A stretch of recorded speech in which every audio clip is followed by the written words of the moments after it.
اللي انا هحكيه ده قصة حقيقية، قصة اتحكت من مغسلة كانت بتغسل بنت عندها 30 سنة، كان عندها 4 ولاد صبيان. فجأة جالها كانسر، عرفت ان هي جالها كانسر، ماتت. هي مش ماتت من المرض، هي ماتت من الصدمة لما عرفت انها تعبانة. وهما بيغسلوها البنت كانت وشها مريح جدا ومبسوطة. اختها دخلت عليها: معلش، فضوا الأوضة، عايزة اودع اختي بطريقتي وانا هبقى ضفر لها شعرها. قالوا لها ماشي، فضوا الأوضة، وقعدت مع اختها لوحدها. وبعد شوية دخلت عشان المغسلة تبدأ تقفل الكفن. وهي بتكفن المتوفية لقت ايه بقى؟ لقت بقعة دم فاتخضت. طب نفتح ونشوف. اختها وقفت وقالت: لا خلاص، احنا كفنا، محدش يبص ويفتح على اختي، احنا قفلنا ودي حرمة ميت. من هنا لهنا وقيل وقال: لا هنفتح وعايزين نعرف ايه بقعة الدم دي.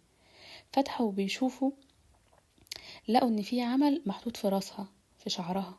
الكل اتصدم، والمغسلة قالت وقت الغسل ما كانش فيه اي حاجة. واجهوا الاخت: انتي الوحيدة اللي دخلتي على اختك. وبعد الضغط اعترفت فعلا ان هي اللي عملت كده، وده لانها كانت بتغير من اختها جدا. فراحت عملت عمل لاختها ان يجيلها المرض. وما اكتفتش بكده، هي راحت كمان عملت عمل تاني لعيالها الاربعة ان هم يموتوا.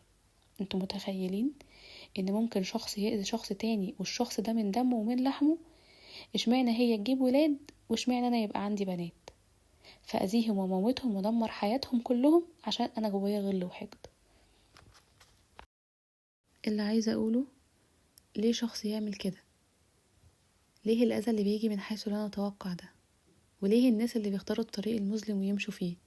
في ناس حوالينا بتأذينا مش بالأذى اللي نقدر نرده، ولكن بالأذى اللي بيتقال عليه ساحر، حسب مقصود، نية تخريب، نفس مش صافية، قلب اسود.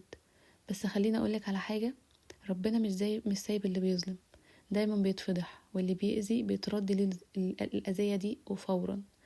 في حاجة مرعبة في الفكرة نفسها، ان حد ياخد وقت من عمره وفلوس من جيبه وتفكير عشان يأذيك، بس علشان يبوظ رزقك او يبعد عنك شخص بتحبه او يخلي حياتك تمشي بالعكس.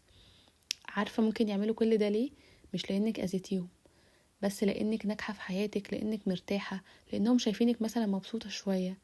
في ناس ممكن تأذيكي لمجرد ان هم شغالين معاكي في مكان واحد، ولما بيشوفوكي داخله الشغل مثلا مبسوطه في يوم من الايام بياخدوا القرار ان هم يهدوا عليكي حياتك دي من غير ما يعرفوا سبب انبساطك ايه.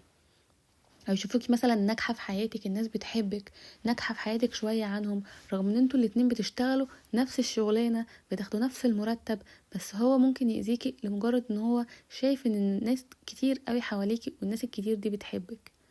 فهو مش عايز كل ده، هو عايزك مكروهة زي ما هو مكروه بالظبط.